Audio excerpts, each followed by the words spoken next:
Bonjour et bienvenue pour cette foire aux questions Stop Science où nous allons aujourd'hui parler des spinosauridés avec un spécialiste en la matière, le docteur Christophe Hendricks. Christophe, bonjour. Bonjour. Donc Christophe nous vient de Belgique et il a passé sa thèse au Portugal en 2015 et c'est un paléontologue spécialisé dans les théropodes. Il est notamment connu pour avoir découvert Torvosaurus et il l'a décrit en 2014. Oui, en fait, non, j'ai pas vraiment découvert Torvosaure. J'ai décrit une nouvelle espèce de Torvosaure, Torvosaurus gurnii, une espèce européenne, et il s'est avéré que c'était le plus grand prédateur terrestre à avoir vécu en Europe. Et il a aussi écrit de nombreux articles sur d'autres dinosaures théropodes, dont les spinosaures, et surtout il tient un site internet nommé spinosauridae.fr.gd qui est entièrement consacré à cette grande et belle famille de dinosaures appelée les spinosauridés. On va simplifier, on peut dire spinosaures. Oui, pas de problème, on va simplifier. Donc cette interview va se diviser en deux parties. Premièrement, on va discuter avec Christophe. On va parler de la famille des spinosauridés, la présenter un petit peu, parler des découvertes, de l'histoire des spinosauridés, et puis parler surtout de la controverse concernant la nouvelle reconstitution du Spinosaurus aegyptiacus, puisqu'elle n'est pas sans avoir généré de nombreuses discussions dans la communauté paléontologique. Et dans la deuxième partie, eh bien, nous allons poser vos questions, puisque nous avons fait un petit système de questions interposées via notre page Facebook. Donc vous avez pu poser vos questions via la page Facebook, et aujourd'hui, eh bien, je vais les poser à Christophe. Donc pour commencer, on va faire une petite définition. Donc les spinosaures, qu'est-ce que c'est et qu'est-ce qu'il y a à l'intérieur de cette famille? Les Spinosauridae, c'est un groupe de dinosaures carnivores, des dinosaures théropodes. Il faut savoir que les théropodes sont des dinosaures majoritairement carnivores qui ont donné naissance aux oiseaux. Les oiseaux sont des dinosaures, ce sont des dinosaures théropodes.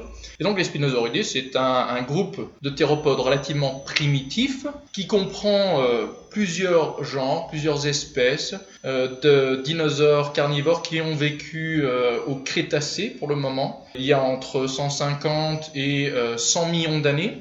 Et ça comprend des dinosaures carnivores qui ont la particularité d'avoir un crâne très proche de celui des crocodiliens dans sa morphologie, c'est-à-dire un museau très allongé vers l'avant, une marge des dents qui est sigmoïde, c'est-à-dire qui n'est pas droite mais qui est ondulée, ce qui permet à certaines dents de pointer vers l'avant par exemple, et d'avoir également des dents coniques qui soit n'ont pas de denticules du tout, ce qui n'est pas vraiment le cas parmi les dinosaures carnivores, soit de toutes petites denticules. Denticules, c'est des serrations comme sur un couteau. Voilà, exactement, ce sont des serrations. Et ce sont des dinosaures relativement grands, et il semblerait que ce soit des dinosaures semi-aquatiques qui avaient un mode de vie piscivore, qui devaient se nourrir majoritairement de poissons. Quelles espèces de dinosaures retrouve-t-on dans cette famille?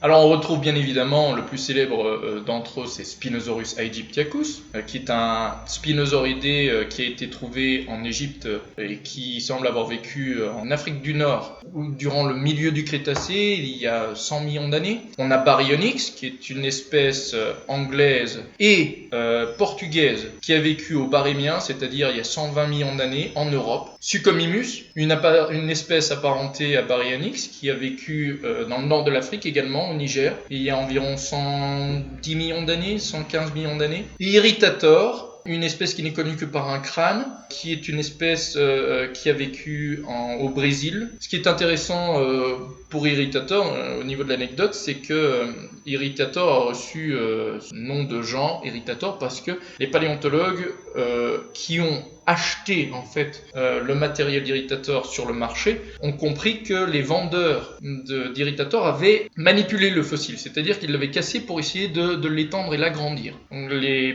paléontologues ont été frustrés de voir ça et ils l'ont appelé Irritator du fait de leur irritation. Il y a une autre espèce qui s'appelle Angatorama, mais il semblerait que ce soit les deux genres appartiennent à la même espèce, et il semblerait que ce soit même peut-être le même individu. Et lequel serait le bon du coup? Ce sera Angatorama parce que ça a été découvert, Angatorama a été décrite la première espèce, mais Irritator est plus complet. Mais ce sont deux dinosaures qui ne sont connus pour le moment que par des restes crâniens.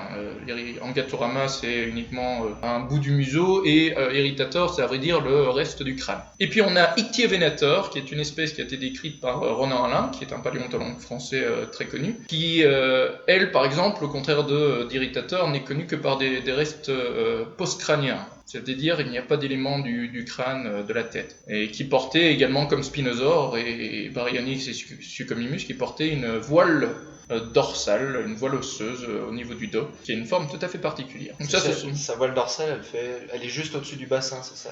Les épines neurales les plus longues se trouvent manifestement à la fin du dos et au niveau du bassin. Ouais. Donc la famille des Spinosauridae tient son nom de Spinosaurus aegyptiacus, mais est-ce que c'est lui qui a été le premier découvert? Quelle est l'histoire de la découverte des Spinosauridae?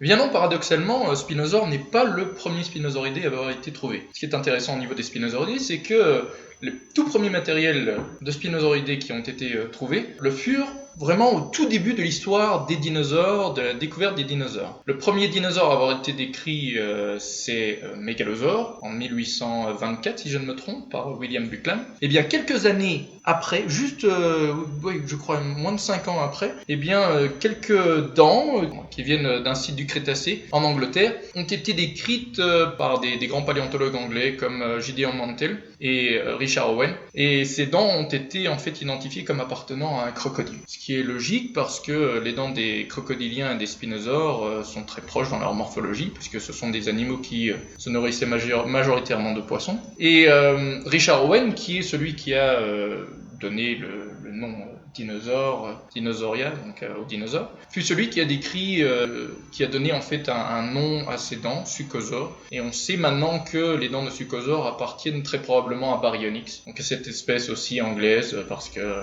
les dents sont très similaires et viennent des sites contemporains. Ou alors c'est Baryonyx qui appartient à Suchosaure.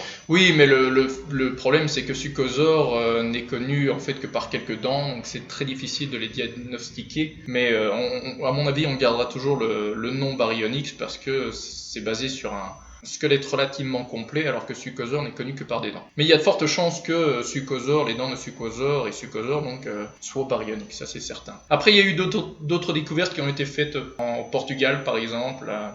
C'est un paléontologue français qui a trouvé quelques dents également, quelques matériels osseux du crâne qui appartiennent aussi très probablement à une espèce de Baryonyx. Et puis on a évidemment la découverte de Spinosaure, qui a été faite dans les années 1914 par Richard Magrath, qui était l'assistant du paléontologue allemand extrêmement célèbre Ernst Stromer. Et Richard Magrath a trouvé des éléments osseux au niveau de l'oasis Baharija, qui est une oasis située en Égypte, à l'ouest du Nil, à quelques centaines de kilomètres de là, au beau milieu du désert égyptien, et qui a trouvé donc des vertèbres, des os, des membres postérieurs, ainsi qu'un dentaire, c'est-à-dire un élément de la mâchoire inférieure. Il a envoyé tous ces éléments à Ernst Stromer, qui a décrit Spinosaurus aegyptiacus, basé sur ces éléments, dont des vertèbres dorsales qui montraient la particularité d'avoir des épines neurales tout à fait allongées, immenses.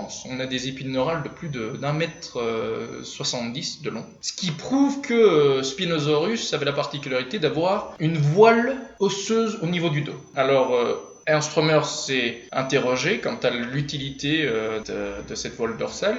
Il a d'abord pensé qu'il pouvait s'agir d'une voile qui devait soutenir des muscles ou alors peut-être même une bosse de graisse, mais il a rejeté cette hypothèse-là. Il a juste pensé qu'il s'agissait en fait d'une voile sous-tendue par de la peau. Et donc c'était son hypothèse, mais il ne savait pas vraiment quelle était l'utilité de cette voile dorsale. Donc Spinosaurus aegyptiacus a été le premier spinosaure identifié comme appartenant à une nouvelle famille. Absolument, et c'est là qu'il l'a nommé. La... C'est exact, donc c'est Ernst Stromer qui a nommé cette nouvelle famille de dinosaures carnivores, les Spinosauridae. Ce qui est intéressant aussi au niveau de Spinosaure, de l'histoire de Spinosaure, c'est que le matériel a malheureusement été complètement détruit lors de la Seconde Guerre mondiale en 1944, lors d'un bombardement allié des Américains sur la ville de Munich en octobre 1944. Le muséum d'histoire naturelle a été complètement détruit, si bien que le matériel a disparu, a été détruit également dans ce bombardement. Ce qui est malheureux parce que nous, en tant que paléontologues, on se base, quand on fait des comparaisons, on se base toujours sur le matériel type, c'est-à-dire le matériel qui définit une espèce. Une espèce est toujours définie sur un certain nombre de matériels, donc qu'on appelle un holotype. Et donc l'holotype de Spinosaure a été complètement détruit. Ça, c'est une information importante. Fort heureusement, Ernst Stromer en a fait une description très détaillée, et il a fait aussi également des illustrations très précises, très détaillées. Ça, c'est Spinosaure. Après, dans la découverte des Spinosauridae, il faut remonter dans les années 80 pour avoir des découvertes majeures, puisque c'est en 1983 qu'une nouvelle espèce de Spinosauridae a été décrite, c'est Baryonyx walkeri.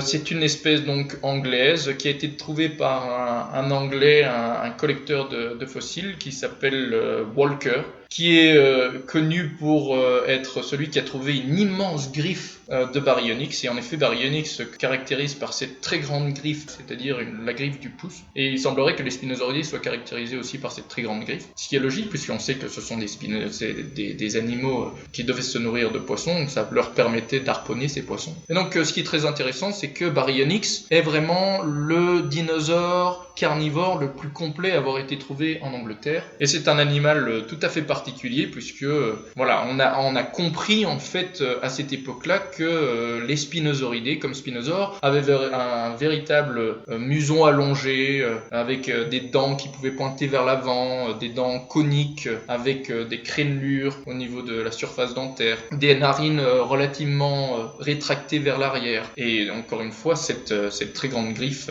au niveau du pouce. Donc ça a été une découverte très importante, Baryonyx. Puis dans les dizaines d'années après, en 1997, une équipe internationale menée par le paléontologue très célèbre Paul Sereno a fait la découverte d'une nouvelle espèce de Spinosauridae, Suchomimus tenerensis, qui est une espèce, c'est l'espèce la plus complète des Spinosauridae jusqu'ici. Un crâne très complet qui a été décrit très brièvement dans la revue Science. Et Suchomimus est très proche de Baryonyx, si bien que certains paléontologues estiment d'ailleurs qu'il s'agit de Baryonyx, mais d'une autre espèce de Baryonyx. Suchomimus est très complet, mais on attend encore une description exhaustive des éléments crâniens et post-crâniens de cette espèce. Donc voilà, Suchomimus, oui, j'ai oublié de le mentionner, donc c'est une espèce nord-africaine qui vient du Niger, qui est un peu plus récente que Baryonyx. Baryonyx, c'est du barémien, donc on est à 120 millions d'années. Suchomimus, c'est aptien, donc c'est 115 millions d'années. Spinosaure, c'est du Cénomanien, on est au milieu du Crétacé, c'est il y a 100 millions d'années. Donc Spinosaure est l'espèce la plus grande des Spinosauridae et également la plus récente. C'est le dernier Spinosauridae qu'on connaît jusqu'ici. Une petite question me vient, donc si on a découvert du Baryonyx en Angleterre et qu'on a découvert Suchomimus au Niger, c'est au Niger, en Afrique du Nord, oui, tout à fait. Donc si on a ces deux-là qui entourent littéralement la France, sachant qu'on a à peu près des terrains du bon âge, le Crétacé est assez bien représenté en France, est-ce qu'il y a une chance qu'on... Oui, absolument, tout à fait. Pour le moment, ça n'a pas été encore fait, on n'a même pas encore trouvé de dents qui ont été identifiées comme appartenant à des Spinosauridae, bien que les dents d'ailleurs soient très diagnostiques, c'est-à-dire qu'elles ont une morphologie tout à fait particulière, ce qui nous permet généralement de les identifier relativement facilement en Spinosauridae. Mais pour le moment, ça n'a pas encore été fait. En Jacques, il y a la possibilité Oui, ce serait tout à fait possible, mais jusqu'ici, non, il n'y a pas encore d'espèce de Spinosauridae qui a été trouvée jusqu'ici. Alors, au niveau des découvertes, une autre découverte importante a été faite au Brésil. Il s'agit d'Irritator et Angaturama. Alors, deux Spinosauridae qui ont été décrits séparément, mais il semblerait que ce soit des espèces similaires. Si ça se trouve, il s'agit même du même individu. Ce sont des animaux qui viennent également de l'Albien aptien du Brésil, donc juste un peu avant Spinosaure. Et puis, les dernières découvertes qui ont été faites au niveau des Spinosauridae, c'est du nouveau matériel crânien et post-crânien de Spinosaures dans les Kemkembet, c'est-à-dire dans une région du Maroc située au sud-est du pays, un site très connu qui apportait beaucoup de matériel de Spinosaurus, dont un museau extrêmement grand qui a été décrit en 2005. Encore une fois, un matériel qui a été acheté sur les marchés et donc qui appartient à l'heure actuelle au musée de Milan en Italie. Un museau qui fait je crois 70-60 de centimètres de long et dont les paléontologues ont estimé qu'il s'agissait d'un animal avec une taille de plus de 16-17 mètres de long. Mais alors la dernière découverte en date, c'est en effet celle faite par une équipe internationale menée par le paléontologue allemand Nizar Ibrahim, du nouveau matériel crânien et post-crânien de Spinosaure. Et Nizar a proposé, et son équipe ont proposé de nommé un nouveau type au niveau du matériel qu'ils ont trouvé au Maroc. Pour remplacer celui de Stromer. Absolument, puisque celui de Stromer a été détruit en 1944, parce qu'aussi la théorie qui est très intéressante de Nizar Ibrahim et son équipe, c'est que tous les restes crâniens et post-crâniens, tout le matériel fossilifère qui a été trouvé en Afrique du Nord à cette époque au Cénomanien il y a 100 millions d'années, eh bien ils disent qu'il s'agit d'une seule et même espèce, Spinosaurus aegyptiacus. Donc je ne suis pas vraiment d'accord avec ça, et en effet on le voit avec un collègue allemand qui s'appelle Sergio Schaefer, qui a fait également une description de vertèbres qui proviennent du même site que celui qui a été fouillé par Nizar Ibrahim dans le Kemkem. On voit que manifestement il existe deux espèces de spinosauridés qui ont vécu en Afrique du Nord il y a 100 millions d'années. Ouais, l'Afrique du Nord, c'est vraiment un coin super riche pour les spinosaures. Enfin, il suffit de faire un tour sur une bourse aux minéraux et fossiles pour s'acheter une dent de spinosauridé. Alors, du coup, toi, tu dirais plutôt qu'il y a deux espèces, donc on peut pas savoir si c'est Spinosaurus ou l'autre. Ouais. L'autre espèce d'ailleurs ce serait Sigilmassasaurus, parce qu'il y a une autre espèce qui a été décrite par Russell en 1996, et Russell pensait qu'il s'agissait d'un nouveau groupe de théropodes. Il s'est avéré que Sigilmassasaurus est un spinosauridé, et ce serait donc la seconde espèce de spinosauridé en Afrique du Nord, au Cénomanien, il y a 100 millions d'années. Donc si vous avez des dents de Spinosaurus dans votre salon en ce moment, peut-être qu'il s'agit de Sigilmassasaurus. C'est ça. Alors justement, ça nous conduit assez naturellement vers cet article de Nizar Ibrahim qui est sorti dans Science. Alors si vous êtes intéressé par les spinosaures, vous n'avez pas pu rater cet article, il a fait énormément de bruit. C'est la fameuse nouvelle reconstitution du spinosaure avec alors quasiment quadrupèdes au niveau de la posture. Oui, tout à fait quadrupède. Des toutes petites jambes, une voile dorsale non pas arrondie mais plutôt rectangulaire. Première question par rapport à ce spinosaure, ses proportions. Les jambes sont vraiment très bizarres sur ce spinosaure. Est-ce que tout est normal dans ses proportions? Alors, ce qu'il faut savoir, c'est que lorsque cet article est paru, il a reçu énormément de critiques. Surtout, à vrai dire, d'amateurs plutôt que de paléontologues. Beaucoup d'amateurs sur des blogs ont décrit les proportions, on dit qu'il y avait quelque chose de tout à fait bizarre. Les membres postérieurs, donc les jambes, étaient beaucoup trop courtes par rapport au reste du corps. Les paléontologues ne se sont pas trop prononcés, mais je connais quand même l'opinion de certains d'entre eux. Alors, ce que je peux vous dire, c'est que Nizar Ibrahim et son équipe ont trouvé de nouveau matériel de spinosaures grâce au fait qu'il y avait déjà des vertèbres avec des épines neurales très longues, comme celles que Stromer avait été trouvées au musée de Milan. C'est Cristiana Dal Sasso, qui est un paléontologue italien, qui s'y connaît assez bien dans les spinosaures, qui avait ce matériel et qui a contacté Nizar Ibrahim parce qu'il savait que Nizar fouillait au Maroc. Et Nizar Ibrahim a essayé de retrouver le collecteur, parce qu'il s'agit encore malheureusement, c'est tout le problème de cette controverse, à vrai dire, c'est que le matériel a été trouvé, le site lui-même a été trouvé par un collecteur de fossiles. Et Nizar Ibrahim a essayé de retrouver ce collecteur. Et il y est arrivé, manifestement. Le collecteur a reconnu en fait les longues épines neurales et les vertèbres, et ce collecteur a conduit l'équipe de Nizar sur ce site. Et en effet, il existait d'autres matériels. Il y avait d'autres éléments des jambes, des éléments crâniens également. Donc c'est ça aussi la polémique. C'est qu'à vrai dire, on se base donc sur l'opinion d'un collecteur. On ne sait pas vraiment si les vertèbres dorsales et les vertèbres sacrées, celles du bassin, appartiennent vraiment au même individu que le reste du matériel qui a été trouvé par l'équipe de paléontologues de Nizar Ibrahim. Ce qui amène les paléontologues à dire que non seulement le néotype, c'est-à-dire le nouveau type décrit par Nizar Ibrahim et son équipe pour définir Spinosaurus, n'est pas valide, parce qu'on n'est pas certain à 100% qu'il s'agit du même animal et c'est du même site, mais ça pose évidemment problème au niveau des proportions, parce que manifestement, les membres postérieurs sont vraiment très courts. Et puis la seconde chose, c'est que cette reconstitution de spinosaures est vraiment faite sur base de plusieurs individus, on en est certain. Par exemple, le museau vient d'un autre site des Kemkem, les membres antérieurs, donc avec donc les bras et les griffes des bras, ça vient des sites d'Égypte.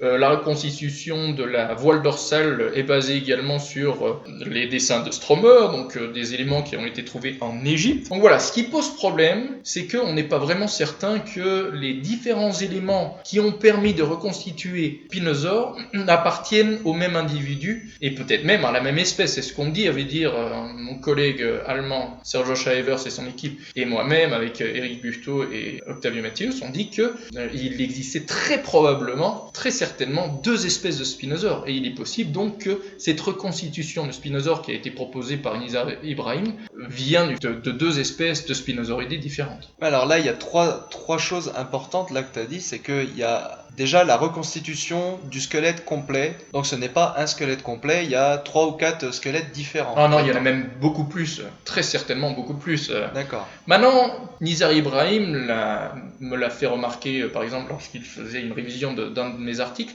Il disait que lorsqu'on fait des reconstitutions, on se base toujours sur des éléments appartenant à des espèces proches ou à des animaux différents. En revanche, ici, on critique, à vrai dire, cette reconstitution parce qu'elle est extrême, parce qu'il propose vraiment un animal quadrupède. Alors, il faut savoir que ce serait l'unique théropode quadrupède, on n'en connaît aucun. Donc ça, c'est une première chose. Et puis, il y a quelque chose qui est un peu bizarre. Il le propose quadrupède alors que les membres antérieurs, les bras, les mains ne semblent absolument pas adaptés à une posture quadrupède. Et puis aussi, je sais par exemple qu'il y a un de mes collègues qui s'appelle Scott Hartman, qui est un paléoartiste et un paléontologue qui s'y connaît très très bien dans les proportions, qui m'a dit qu'il y avait manifestement des problèmes de proportion entre les vertèbres dorsales et le bassin. Donc voilà. Là, on touche au deuxième problème, qui est que le nouveau type, qui est fait à partir du bassin des membres postérieurs et des vertèbres dorsales, Oui. qui ont été découvertes d'après le spécimen de Milan dont tu as parlé tout à l'heure, le nouveau type ne serait en fait lui-même pas un seul individu. Ben, c'est ce qu'on dit, on n'est pas certain. Alors, je remets pas en question la véracité de Nizar Ibrahim et de son équipe. Il est possible en effet que les vertèbres dorsales et les membres postérieurs appartiennent vraiment à la même espèce. Est-ce qu'il s'agit en revanche du même individu? Parce que il est possible que les membres postérieurs appartiennent à un animal juvénile ou du moins plus jeune que l'animal à qui les vertèbres dorsales appartiendraient. Si la reconstitution est basée vraiment sur deux animaux à des stades, on dit des stades ontogénétiques, c'est-à-dire à des stades de maturité différents, un juvénile avec un immature ou avec un adulte ou un subadulte, ça pose évidemment problème. Donc cette deuxième espèce africaine, parce que donc là c'est le troisième problème avec cette reconstitution, c'est aussi le fait qu'il existe plusieurs espèces. Qu'est-ce qu'on en connaît? Sigilmasasaurus, on ne connaît véritablement que des vertèbres cervicales et des vertèbres, quelques rares vertèbres dorsales. Donc, très peu de choses. Ce sont des vertèbres qui ont été surtout décrites de manière exhaustive par Sergio Schaeffer, je vous en parlais tout à l'heure. Et on voit vraiment des différences entre la morphologie des vertèbres cervicales et des vertèbres dorsales entre Spinosaure et Sigilmasasaurus. Il faut noter d'ailleurs que je suis de celui qui dit que parmi les deux espèces, il y aurait donc Spinosaure et Sigilmasasaurus. Ce que dit Sergio Schaeffer, c'est intéressant, c'est qu'il dit qu'il y a une espèce qui s'appelle Sigilmasasaurus qui a vécu au Maroc il y a 100 millions d'années, mais que l'autre espèce de Spinosauridés, il n'est pas certain qu'il s'agit de la même que celle qui a été décrite par Stromer en Égypte. Donc lui n'est pas certain. Non, c'est pas ça qu'il dit. Il dit que, à vrai dire, il ne sait pas s'il s'agit, l'autre espèce marocaine, il n'est pas certain qu'il s'agit de Spinosaures. Alors moi j'ai apporté ma contribution, puisque j'ai décrit les caries, qui sont des os crâniens qui sont situés dans la partie postérieure du crâne, un os qui s'articule avec la mâchoire inférieure chez les dinosaures, les oiseaux et les reptiles. Et j'ai décrit donc 6 spécimens de carrés provenant des Kemkem, et j'ai remarqué qu'il existait 2 morphotypes, 2 morphologies de carrés, ce qui m'amène à penser que, encore une fois, il existait 2 espèces de Spinosauridés dans les Kemkem. Et moi je pense qu'il s'agissait donc de Sigilmasasaurus et de Spinosaurus, puisque je vois que, à vrai dire, Nizar Ibrahim a trouvé également l'os carré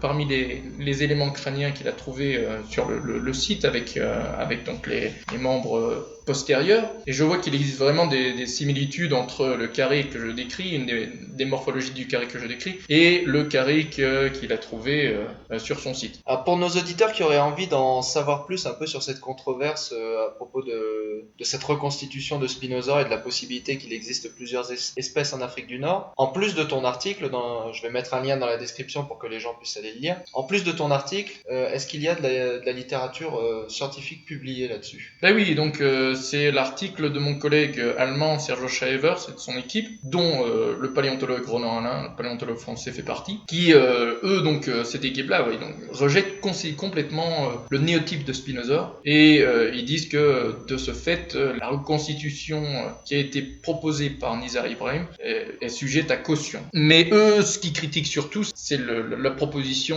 d'un néotype. Ils critiquent le fait que normalement un néotype, parce qu'on doit suivre évidemment certaines règles quand on propose un néotype. Et une des règles, c'est que que le spécimen qui définit le néotype doit provenir du même site que l'holotype, normalement, ou alors d'une région géographique proche. Or ici, donc le néotype provient du Maroc, tandis que l'holotype provient d'Égypte. Donc ça pose problème. Lui aussi, la deuxième critique, il dit qu'il n'est pas certain que les niveaux des Kemkem et donc de la formation Bahria soient contemporains. Et puis, il remet en question le fait de l'appartenance de tous ces éléments à un seul et même individu, et puis également à une même espèce. Lui dit surtout en fait qu'il est fort probable que les éléments qui ont été trouvés par Nizar Ibrahim et son équipe, et ceux qui ont été trouvés par ce collecteur, donc les vertèbres dorsales qui se trouvent encore à Milan, il est probable d'après lui que ces éléments appartiennent à deux individus différents. D'accord, bien, merci beaucoup de nous avoir éclairé donc sur cette nouvelle reconstitution de Spinosaure. On passe maintenant à la deuxième partie de l'interview, la partie des questions. Christophe, es-tu prêt ? Oui. Marin Imbona qui nous a posé la question suivante. Les spinosaures étaient-ils les dinosaures carnivores les plus grands de tous les temps ? Eh bien écoute Marin, il est fort probable que Spinosaurus fut le prédateur terrestre le plus grand à avoir vécu sur la terre ferme, parce que des estimations spinosaures ont été données par une équipe de paléontologues italiennes et françaises, et ils estiment en fait le crâne et la taille de Spinosaure sur base d'un museau qui fait 175 cm, 1,75 m, c'est-à-dire la taille d'un homme, ce qui est immense. Et ces paléontologues, sur base de ce museau, estiment aussi que c'était un animal qui pouvait atteindre une longueur de 16 à 18 mètres pour un poids de 7 à 9 tonnes. Alors il n'y a aucun dinosaure prédateur qui semble avoir atteint une taille de plus de 15 mètres. En revanche, ce sont des estimations qui ont été révisées par Terrien et Anderson en 2007, où ils estiment que ce sont des estimations un peu trop élevées, et ils estiment que le crâne devait faire plutôt 150 cm pour une longueur de 12 à 14 mètres et un poids de 12 à 20 tonnes. Mais ils estiment à vrai dire que c'est une taille de 12 mètres pour un poids de 12 tonnes qui est le plus probable.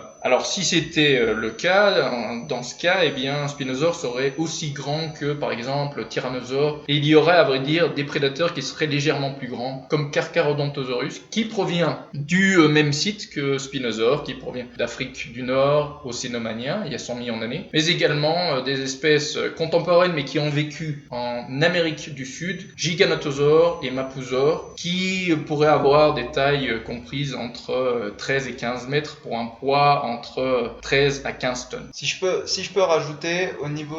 Enfin, la question de la taille, c'est une question qui revient très souvent quand il s'agit de dinosaures. Et honnêtement, prétendre qu'on sait, c'est quand même beaucoup prétendre. Parce que quand on parle de taille de dinosaure, enfin moi je me rappelle l'exemple que je connais le mieux, c'est celui du brachiosaure, qui oscille, au niveau des estimations du poids, la longueur je sais pas, mais au niveau d'estimation du poids, il oscille allègrement entre 20 tonnes et 80 tonnes.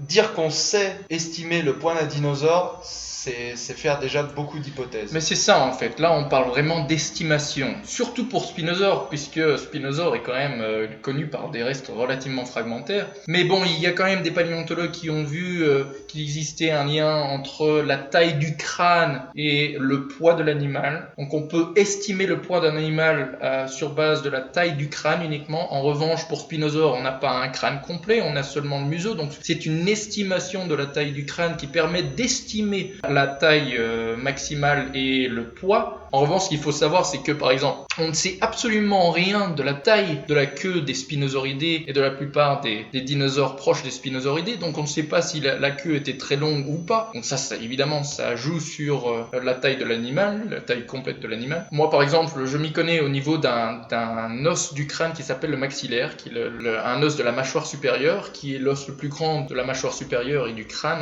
en lui-même. Et lorsqu'on fait des comparaisons entre le maxillaire de Giganotosaure, de Mapusaure, de Carcharodontosaure et de Tyrannosaure, on voit très bien que le plus grand c'est vraiment Giganotosaure. Le maxillaire de Giganotosaure est quand même légèrement plus grand que celui de Tyrannosaure. Donc il est tout à fait possible que Giganotosaure fût le dinosaure carnivore le plus grand si Spinosaure n'était pas plus grand que lui. Spinosaure, on a son maxillaire ? Oui, on a son maxillaire, mais par contre, c'est le problème aussi des Spinosauridae, c'est que la morphologie du maxillaire est très différente différente de celle d'autres dinosaures carnivores. Là, pour Carcharodontosaure, Giganotosaure, Mapusaure, Tyrannosaure, ce sont des animaux qui ont un crâne relativement robuste. Si on la compare évidemment au crâne des spinosaures qui est très différent, puisque le crâne du spinosaure est très allongé, très étroit, très aplati. Donc si on devait faire des estimations de taille sur base du maxillaire, on aurait des spinosaures d'une vingtaine de mètres de long. Mais on sait très bien que le crâne est très allongé. C'est une des critiques d'ailleurs qu'on peut faire sur l'étude de Terry Anderson en 2007, c'est qu'ils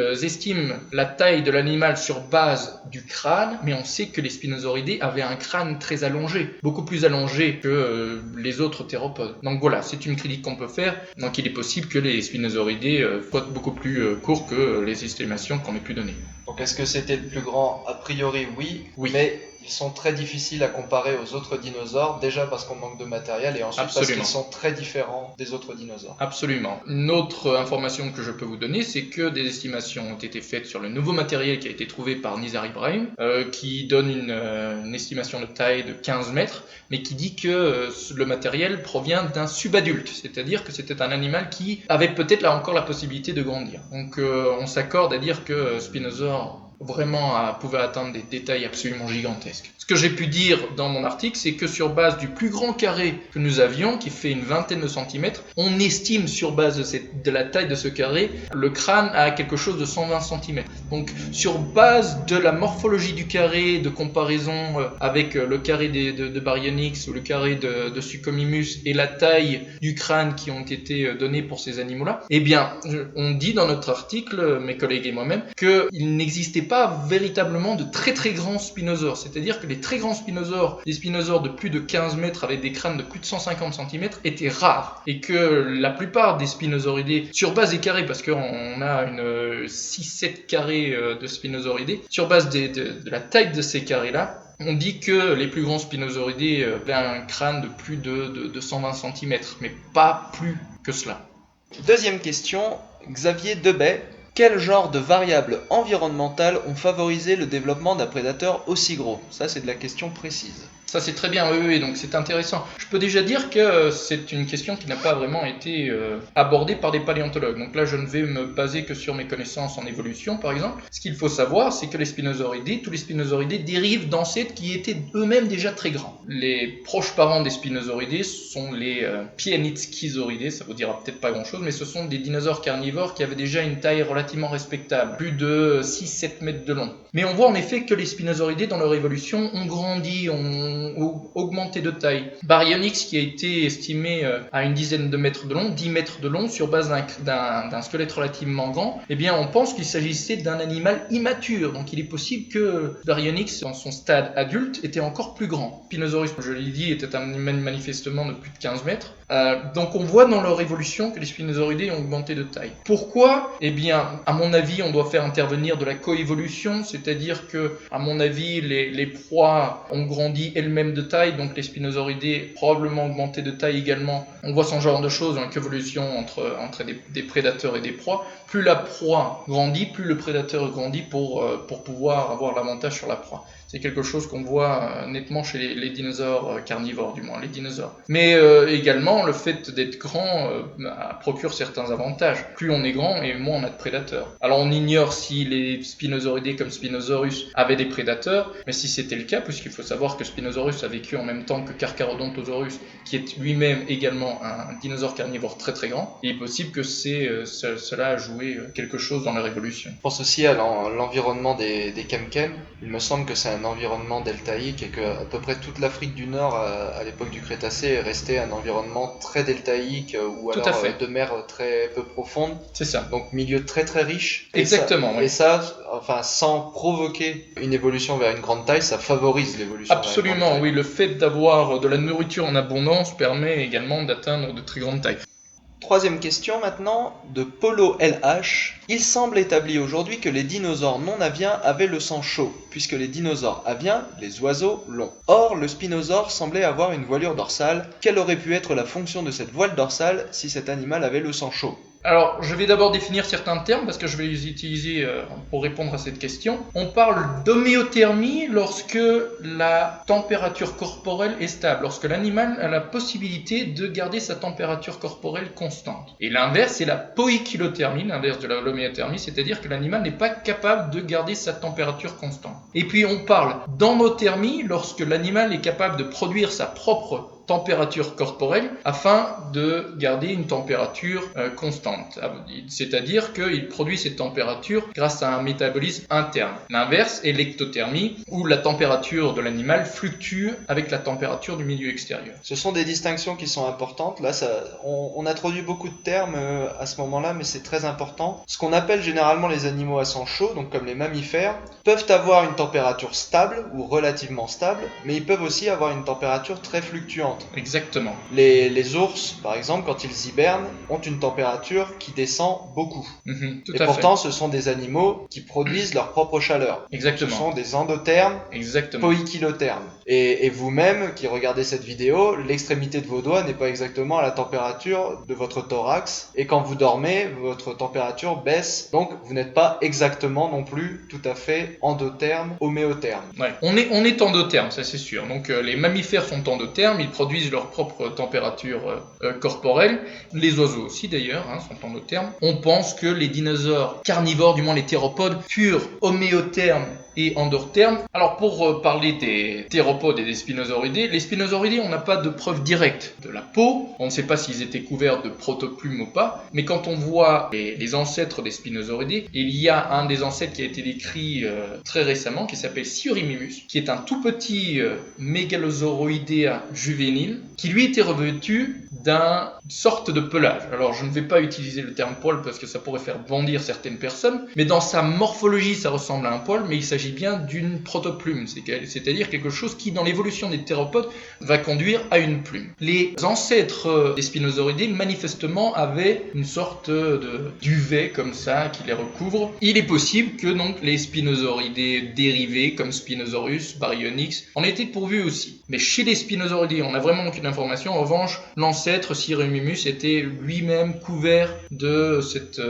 tégument filamenteux au niveau du dos, du cou et même du crâne et de la queue. Ce qui tendrait à suggérer qu'il produisait sa chaleur et tâchait de la conserver. Absolument, oui, parce que ça c'est un élément qui permet de dire que les dinosaures carnivores comme Siorimimus et comme de nombreux autres carnivores qui avaient des protoplumes comme les Compsognathidae, comme les Tyrannosauroidea, on sait que les Tyrannosauroidea comme par exemple Eutyrannus ou Dillon, tout ça étaient couverts aussi de ces téguments filamentaires, devaient avoir une température corporelle constante grâce à ce revêtement pileux. Alors, la deuxième chose, c'est par rapport à la voile dorsale. Une des explications de la voile dorsale qui a été proposée, c'est un rôle de thermorégulation. Mais il y a eu d'autres hypothèses qui ont été proposées, comme une voile qui devait soutenir en fait une sorte de bosse de graisse ou de muscle. Ça a été proposé par Bailey en 1997. Et puis, il y a d'autres paléontologues qui estiment que c'était tout simplement une structure qui pouvait permettre à des animaux, soit de différentes espèces, ou alors des animaux de la même espèce mais des individus différents, de se reconnaître. Donc c'est un rôle de signal, peut-être aussi dans des comportements sexuels. Alors on ne sait pas trop exactement. Ce qui semblerait se détacher, c'est qu'il ne devait certainement pas s'agir d'une bosse de graisse ou de muscle, parce que ça induirait le fait que l'animal serait beaucoup plus massif, beaucoup plus grand, qu'il n'aurait pas cette facilité de se déplacer. Enfin, j'en ai discuté avec le paléontologue Cristiano Dal Sasso.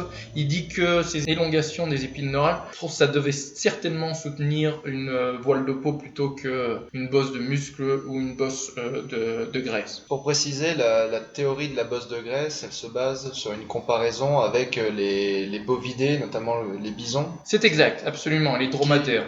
Et les dromadaires qui ont des bosses de graisse au-dessus des épaules qui sont soutenues par de très très grandes épines neurales. Donc quand on voit une vertèbre de ces animaux-là, effectivement, on pourrait avoir l'impression qu'ils avaient une genre de voile dorsale, beaucoup plus petite en tout cas que celle des Spinosauridés, oui. Mais par contre, c'est vrai que comparé à Uranosaurus, qui est plus ou moins un contemporain de Spinosaurus. De Suchomimus, c'est Suchomimus, oui. Uranosaurus et Suchomimus ont vécu au même endroit à la même époque. Mais c'était l'argument de Bailly, en fait, en 1997. C'est que lorsqu'il compare l'élongation des épines neurales, par exemple, chez Dimétrodon et chez des dinosaures et chez les mammifères actuels, comme les dromadaires, comme tu l'as dit aussi, c'était les bisons, les épines neurales se terminent en pointe chez le Dimétrodon. Et Dimétrodon, on sait très bien que ça soutenait une voile de peau. Hein. On ne peut pas imaginer que ça devait soutenir une bosse de muscle ou de chair, pour la simple et bonne raison que ce sont des épines neurales qui doivent faire peut-être 3-4 fois la taille du corps lui-même, à vrai dire. Il est évident que ça ne devait pas soutenir une bosse de graisse ou de muscle. En revanche, chez les Spinosauridés, comme Baryonyx ou Suchomimus, où la voile osseuse est relativement modérée dans sa taille, la morphologie se termine plutôt comme quelque chose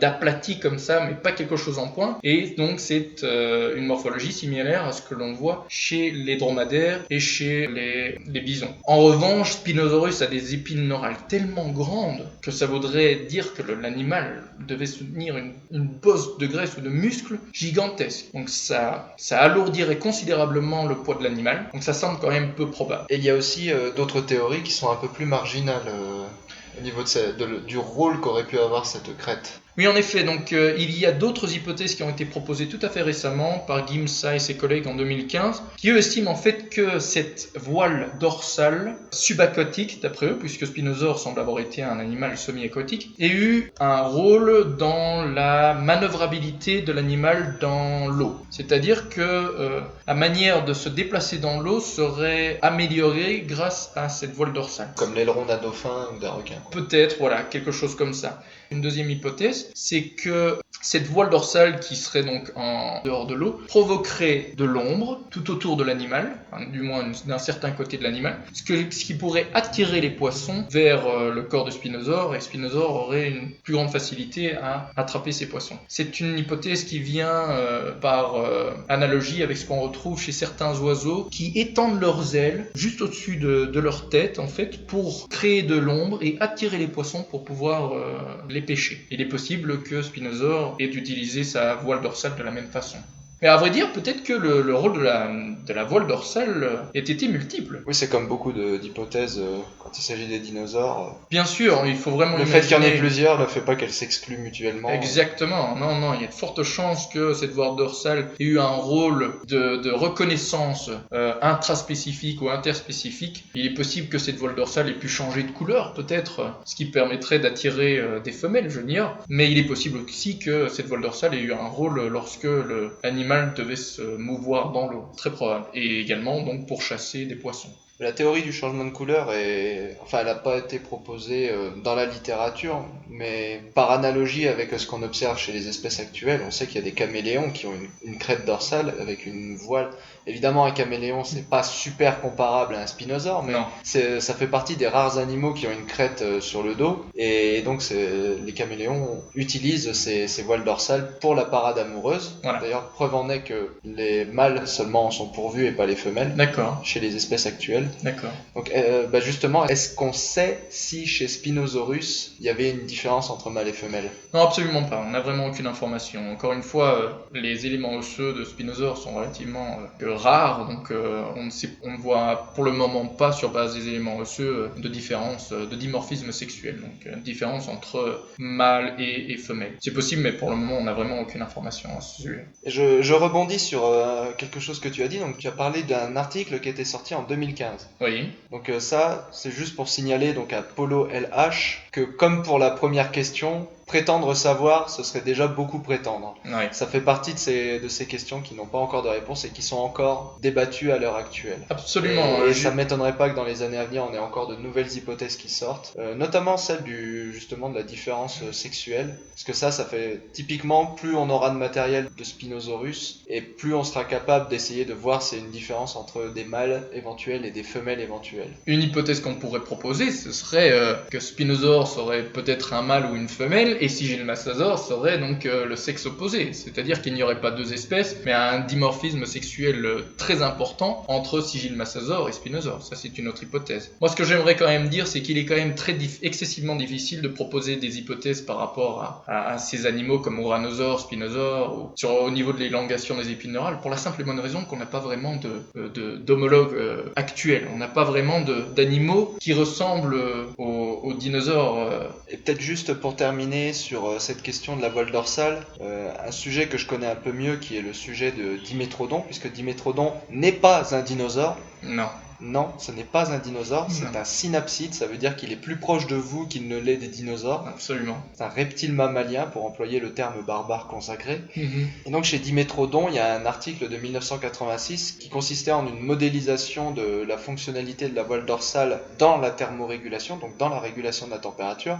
Et ils ont trouvé que cette voile dorsale n'était pas hyper efficace dans la régulation de la température du corps. Donc on peut éventuellement étendre ces conclusions à Spinosaure. Ça n'a pas été fait sur Spinosaurus, non. En tout cas pas que je sache, non. Mais on pourrait étendre déjà ces conclusions sur Spinosaure et faire l'hypothèse que la voile dorsale de Spinosaure, si elle était utilisée pour la thermorégulation, de toute façon n'était pas très efficace. Elle n'est pas plus efficace en tout cas que le poids de l'animal. Le poids de l'animal, ça a une très très forte influence. C'est comme une tasse de café. Si vous avez une énorme marmite de café, elle va mettre des heures à refroidir. Si vous avez une tasse, elle sera froide en quelques minutes. Donc Polo, sache qu'en tout cas, nous te rejoignons, effectivement, ça devait pas être pour la thermorégulation.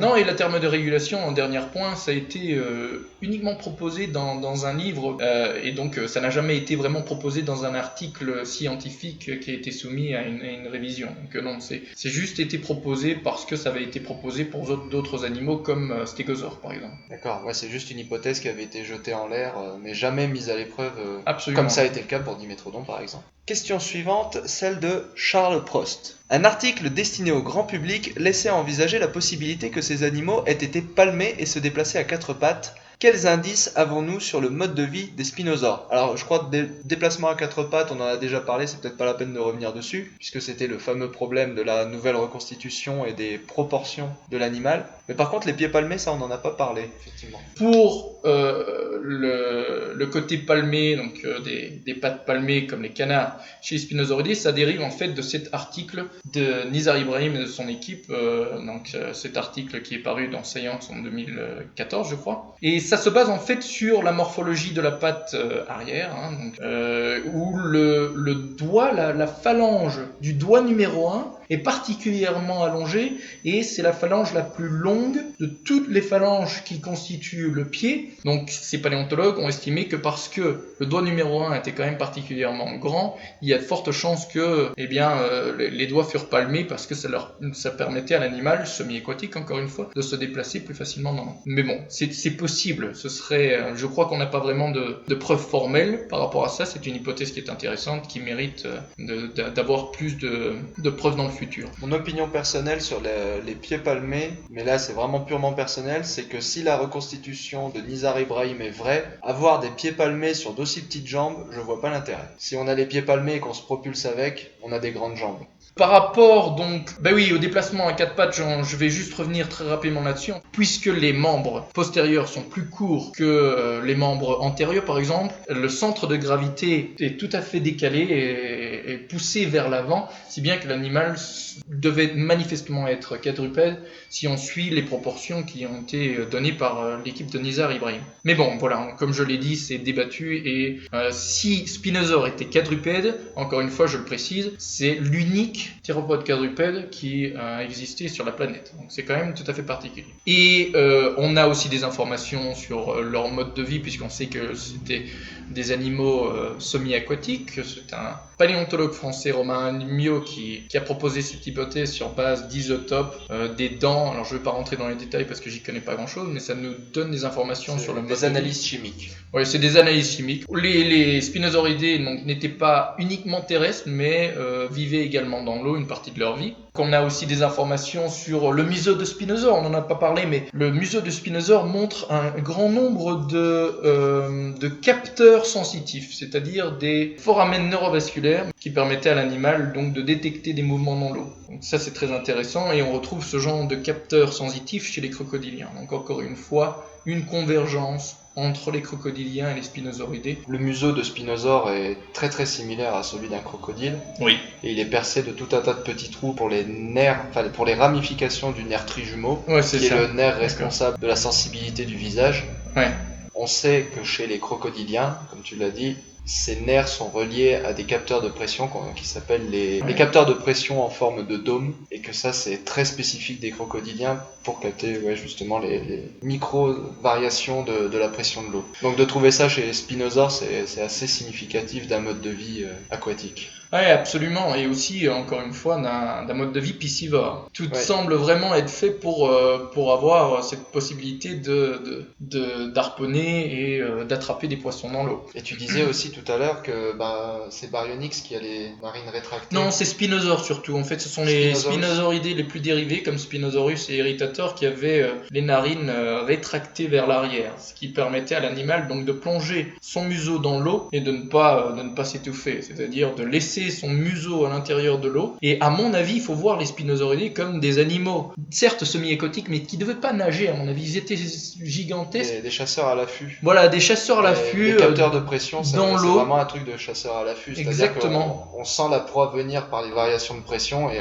on se jette dessus. Alors ce qui est intéressant, c'est qu'on peut imaginer aussi que les spinosauridés étaient aussi également nocturnes, puisqu'ils n'avaient pas besoin de se baser sur leur vision pour trouver des proies, ou peut-être qu'ils ont vécu aussi durant la nuit. Mais ça, encore une fois, c'est une hypothèse qui n'a pas été démontrée jusqu'ici. Donc pour les spinosaures, je pense qu'on peut, au niveau du mode de vie, on peut raisonnablement parler d'un animal amphibie, qui devait, un peu comme les crocodiles, rester avec juste les yeux qui dépassent de la surface, les yeux et les narines rétractées justement qui dépassent de la surface, et le bout du museau avec tous ces capteurs sensitifs qui restaient sous l'eau et qui détectaient l'approche de proie éventuelle. Donc que ce soit justement des animaux qui traversent les rivières et aussi sur les poissons. Mais moi, ce que je veux dire, c'est que tu, illustres Spinosaure plus comme un crocodile, c'est-à-dire totalement immergé, avec uniquement la narine et les yeux donc qui seraient immergés. Je vois plus Baryonyx, Suchomimus et Spinosaurus comme vraiment des animaux bipèdes, immergés à une certaine hauteur de leur corps dans l'eau, plonger leur museau dans l'eau la nuit ou le jour, donc d'harponner des proies grâce à leurs grandes griffes, et également de les attraper avec leur museau. Ils devaient être extrêmement rapides, à mon avis, grâce à ces détecteurs de mouvement comme les crocodiles. Il faut vraiment, à mon avis, voir les spinosauridés de cette façon. Alors, question suivante de Alban Dibois, et qui va un peu revenir sur la question précédente. Je crois que les spinosaures étaient plus piscivores que carnivores. Je me trompe peut-être, des spécimens ont-ils été retrouvés? Où ça? Il aurait vécu en Afrique du Nord, je crois. Pouvez-vous le confirmer? Ils se nourrissent de poissons, ça on en est certain, mais alors c'est logique vu qu'on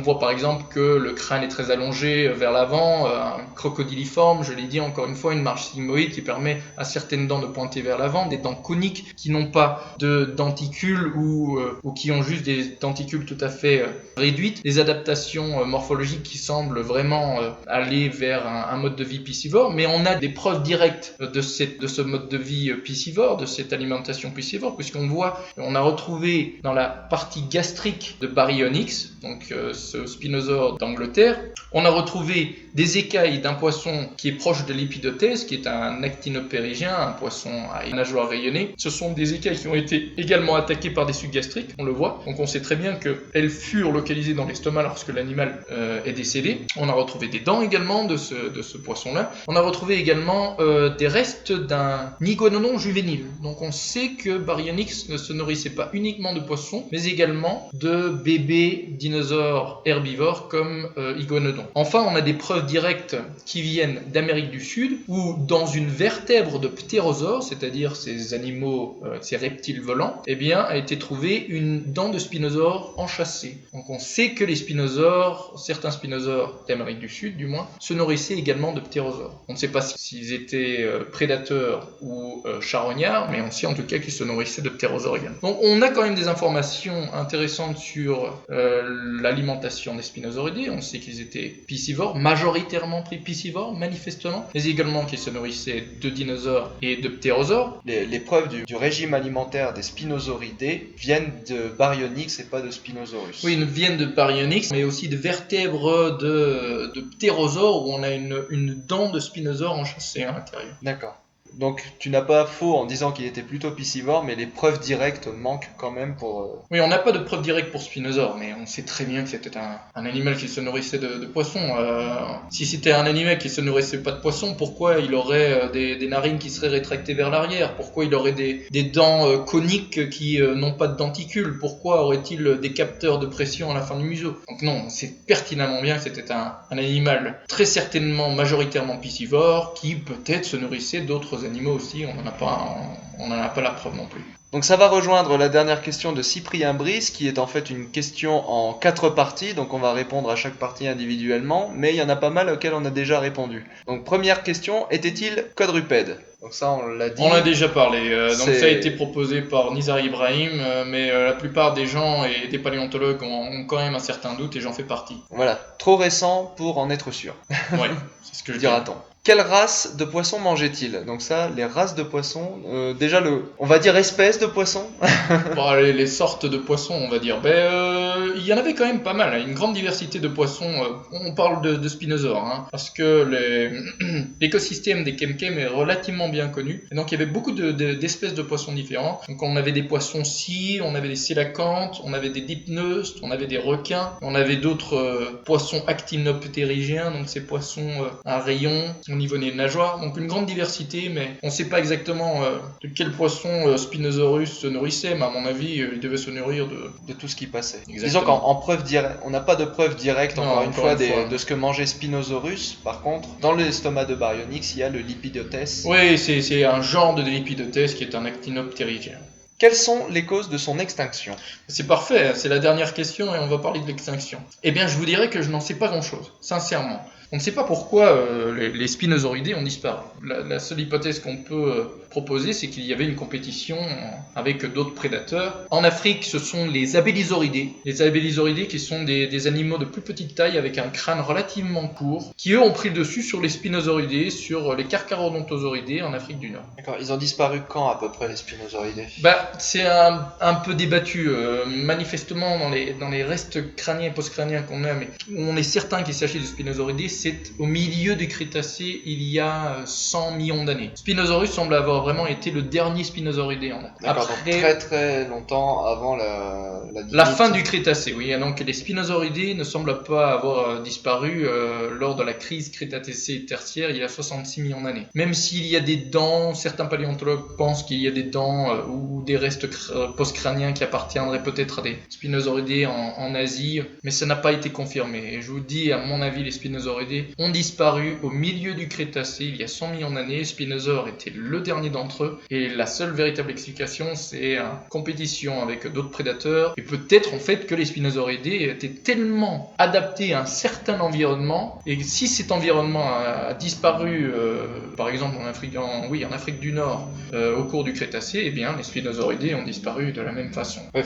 on s'imagine bien qu'un prédateur de grande taille Ouais, c'est est ça. très adapté à un type de proie qui doit être elle-même de grande taille. Exactement. Et de toute façon, les animaux de grande taille sont toujours les plus sensibles aux Exactement. variations de l'environnement. Tout à fait. Et enfin, la meilleure pour la fin, je pense. La question ultime, celle pour laquelle vous avez attendu jusqu'à la fin de cette vidéo. Est-ce que Spinosaurus aegyptiacus peut vaincre le Tyrannosaurus rex? Oui, alors c'est pas une question stupide en soi parce qu'on peut apporter des informations intéressantes. La première chose à savoir, c'est que Spinosaurus et Tyrannosaure ont vécu dans des endroits très différents. Tyrannosaure, c'est l'Amérique du Nord, Spinosaure, c'est l'Afrique du Nord. Les deux étaient déjà séparés par l'Atlantique. Exactement, au Crétacé, mais surtout, ils ont vécu à des époques totalement différentes. Ils ont certes vécu au Crétacé supérieur, mais Spinosaure, c'est à la base du Crétacé supérieur, supérieur il y a 100 millions d'années, alors que le tyrannosaure c'était à la toute fin du Crétacé supérieur, il y a environ 70 à 66 millions d'années. Donc le temps qui sépare le tyrannosaure du spinosaure, c'est environ 40 millions d'années. Lorsque les gens posent la question de savoir si un spinosaure pouvait vaincre un tyrannosaure, c'est comme si on demandait si Schwarzenegger avait la possibilité de se battre avec un de nos ancêtres d'il y a 40 millions d'années. Ce qu'on peut dire quand même, c'est que le crâne du Spinosaurus est quand même très fragile, parce que c'est un museau très long, très étroit, très bas. En revanche, le crâne du tyrannosaure est tout à fait massif. Tout est fait pour que le tyrannosaure occasionne des morsures extrêmement puissantes. Or, à mon avis, les morsures du Spinosaure ne devaient pas être si importantes que cela. Ouais, parce que dans Jurassic Park 3, justement, le Spinosaure pète la nuque au T-Rex. Tout à fait, ouais. Quelle honte. Ouais. Bon, je doute que ce soit possible. Hein. Encore une fois, le crâne des Spinosaures était vraiment relativement fragile. Hein. Au lieu de comparer Spinosaure à Tyrannosaure, on peut poser la question, tout à fait logiquement, de savoir qui aurait pu vaincre le Spinosaure entre Spinosaure et Carcharodontosaurus. Là, les deux ont vécu au même endroit, à la même époque. Ils étaient très certainement contemporains. Et les deux étaient très imposants. À mon avis, ils se sont jamais battus. Je vois vraiment pas pourquoi ils le feraient, parce que Spinosaure avait été adapté à se nourrir de poissons, alors que Carcharodontosaure c'était certainement des dinosaures herbivores, peut-être juvéniles, peut-être pas. Donc ils devaient pas se battre pour de la nourriture, et je doute qu'ils devaient se battre pour du territoire. C'est un peu comme se demander qui gagne entre le crocodile et le lion. C'est ça, voilà. Leur champ de compétences se chevauche pas vraiment. Ouais, ils n'avaient rien à gagner. Maintenant, au niveau du crâne, le crâne de Carcharodontosaure était certainement plus massif que celui de Spinosaure. On va dire que ce serait Carcharodontosaure qui gagnerait. Au jeu de la morsure. Au jeu de la morsure. Je pense que si un tyrannosaure s'attaquait à un spinosaure dans l'eau, il se prendrait une raclée. Ça c'est sûr. Mais je vois vraiment pas pourquoi un Mais je vois pas pourquoi un tyrannosaure essayerait de se foutre dans l'eau en sachant très bien qu'il y aurait un spinosaure. Non, c'est sûr. Voilà, si on devait ramener les deux à la vie, si on devait les faire se battre pour le fun, je pense que ça dépendrait du terrain en fait. Exactement. Oui, c'est bien ça. Donc c'est-à-dire que ce serait Spinosaure qui gagnerait dans l'eau et ce serait Tyrannosaure qui gagnerait sur la terre ferme. Voilà. En tout cas, si Spinosaure se bat comme un croco, s'il le chope par le cou et qu'il l'emmène dans l'eau tout de suite, c'est possible. Et qu'il le noie. C'est possible. Tyrannosaure, il peut toujours essayer de nager avec ses petits bras. Hein. Oui, c'est possible, ouais, tout à fait. Ouais. Voilà. C'est comme les Pokémon, donc ça dépend du terrain. Exactement. Ah ouais, c'est vrai. Hein. Ça sera la conclusion. Voilà, Pokémon. Faut voir Spinosaure comme un Pokémon eau, voilà. Ah oui.